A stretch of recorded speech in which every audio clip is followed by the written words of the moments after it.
अज अकेलो हाँ सुभाणे काफ़िला भी हूंदई। वाह छा काफ़िला हूंदी सुभाणे। अज अकेलो हाँ जवान जी औलाद मां मञा थो अकेलो हमेशा सचो ई हूंदो आहे। सुभाणे रब जी ज़ात जो कसम काफ़िला भी हूंदई। यादि रखो ए इंसानो जिन सां बि फिटाइणी हुजेव सच ॻाल्हाए फिटायो। छा सच ॻाल्हाए फिटाईंदे न परवाह टके जी बि न थींदी। कूड़ ॻाल्हाए फिटाईंदे न त यादि रखजांइ बाद में पछता थींदो अथई। पछता में ईअं लॻंदई ॼण पाण खे मां गरोड़े बुझा थो ॾियां। उन्हनि गरोड़े बुझनि ॾियण खां पहिरियों ई सोचजांइ त मां सच ॻाल्हाए अॻिलनि सां ख़तमु कंदुमि। काफ़ी असांजे माशरे में अहिड़ा इंसान बि आहिनि जिन सां फिटाइण ते ईंदा न त पहिरियों सभ खां पहिरियों रवैया चेंज कंदा, अॻिले खे एॾो ख़राबु कंदा, अॻिलो अहिड़ो ख़राबु हूंदो बि न अञा वधाए कंदुसि। पोइ न गुस्सो ॾिस न सचे इंसान खे परवाह टके जी न हूंदी आहे।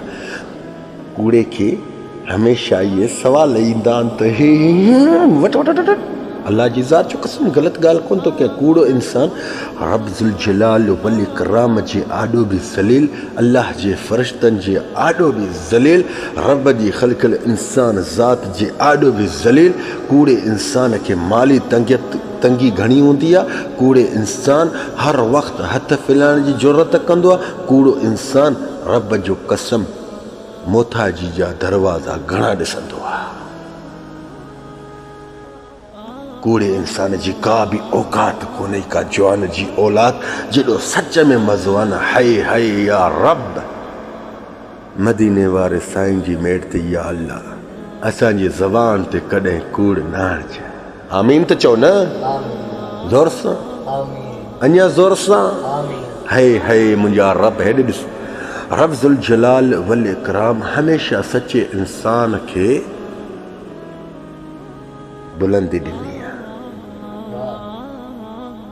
सचा इंसान ठगनि ऐं कूड़नि हरामिन जे आॾो साइको ऐं चरिया हूंदा। सचा इंसान हेॾे हेॾे ॾिस, मां ग़लति ॻाल्हि थो कयां। रब ज़ुल जलाल वल इकराम उन्हनि खे अंधो करे छॾींदो आहे। कंहिंखे जेके सचनि इंसाननि खे ग़लति नज़र सां ॾिसनि। अल्लाह रब ज़ुल जलाल पाक हस्ती आहे। जंहिंजो अल्लाह ते भरोसो आहे उन जो कोई बि कुझु नथो उखाड़े सघे। जवान जी औलाद रब ते यकीन रख जेसि ताणी हयात आहे। इहा ई सोच रखजांइ इज़त ज़िल्लत मौत नसीब रिज़्क़ रब ॾींदो आहे। केरु? रब। रब इहो मोड़ बि ज़रूरी आहे।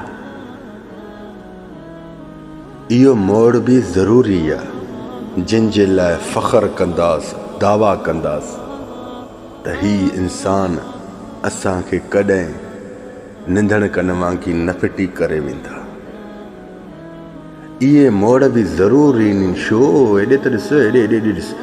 अॻिला ड्राड़ू जॾहिं हणंदा न त उन्हनि खे इहा ख़बर न हूंदी आहे त अॻिते हिन सां छा थींदो, असांखे कहिड़ी कहिड़ी हिन सां सपोर्ट करणी आहे। फ़ख्र सां दावा कंदई, रोब सां वॾी मन उछल उछलींदे। छा उछलींदे त मां तोसां हर वक़्तु गॾु आहियां, तोसां कुलो कुले सां मिलाए मां पीअंदमि। वरी ॾिसजांइ जॾहिं उहो वक़्तु आयो न त बहाना कहिड़ा हूंदई।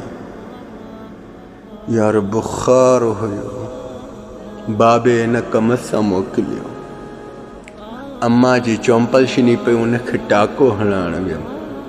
मन को न को बहानो उन्हनि खे हूंदो आहे। यादि रखो जेका पंहिंजी पोखींदे न उहा कुवत ॾींदी थी, कुवत ताक़त ॾींदी थी। पंहिंजी पोखण कीअं? जेको तूं आहे सो तूं ई आहे। साम्हूं वारनि जी फूक ते अची कॾहिं बि कंहिंसां जल्दबाज़ी न कजांइ, मार खाई वेंदे छोकिरा। ईअं फणी ॾिनल अथई न पोइ वरी फणी न नवंदे ॾिनल पोइ वार ईअं उभा हूंदे ॼण निम जो वणु लॻो पियो आहे। अॻिला जॾहिं वरी तव्हांखे फूकड़ था न मां तोसां गॾु आहियां छा कंदो तोखे वक़्तु आयो त मां ॿुधाईंदुमि तूं वरी उनजी ॻाल्हि ज़हन ते आणे पोइ अॻिलनि सां रोब हलाईंदो आहे ॾाढ हलाईंदो आहे। इहो ॾाढ न हलाए थी अॼुकल्ह महिल साम्हूं मुंहिंजे अॼु इहा फणी ॾिनल अथई नी इहा पोइ फणी न हूंदी निम जो वणु थी विधे निम जो वणु सम्झो थो न। अॼु बाबा माशरो ख़राबु थी वियो आहे। अॼु अॻिला कैमराऊं ओपन करे बीठा अथई थोरो तमाशो थिए त वीडियो भरियो थोरो तमाशो थिए त वीडियो भरियो। ख़्यालु कयो इन्हनि मुनाफ़िकनि खां इहे मुनाफ़िक उहे आहिनि अॻिलो दरिया में जोंप ॾींदो न त अॻिला वरी कैमरा जली वेंदसि न बचाइण त यार बचायूंसि साह अथसि इंसान आहे कैमरा जलींदसि ॾिसण जोंप में कीअं थो थिए जोंप कीअं थो ॾे कैमरा भरे ॾेखारींदा आवाम खे। इहे ई तव्हांजा दुश्मन अथव कहिड़ा जेके तव्हांखे चवंदा आहिनि असां तोसां गॾु आहियूं जॾहिं उहो वक़्तु ईंदो आहे न त पोइ कैमरा कढी मोबाइल ते वीडियो भरींदा अथव। ॾिसो न मां तव्हांखे उहे ॻाल्हियूं त साफ़ करे कयां जेके इनशाअल्लाह तबारक अल्लाह तव्हांजे मथां ईंदियूं न हिन लेक्चरनि ते अमल कंदो न त उहे मोड़ खां बची वेंदो जेके